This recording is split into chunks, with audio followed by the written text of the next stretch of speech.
Biz namaz koşuluklarının içinde bayqamasdan көптеген қателіктерге жол береміз.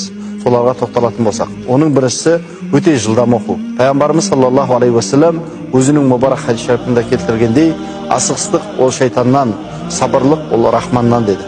Екіншісі намаз koşulықтың ішінде артық қимылдар жасау. Абу Ханифа рахматуллахи алейхидің тәсбih зарури кітабында келтіргендей, егер бір қимылды бір рукунның ішінде тұрып 3 реттен артық жасайтын болса, онда ол намаз бұзылады деп есептеледі. Üçüncüsü ol imamdan bұрын әрекет жасау.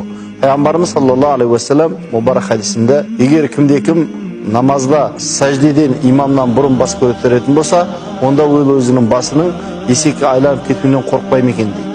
Төртіншісі ол сәждені дұрыс жасау. Пайғамбарымыз саллаллаху алейхи ва саллям 7 мүшеменен сәжде жасау. Ол 2 алақан, маңдай, мұрын, 2 дизе және 2 аяқтың бастары.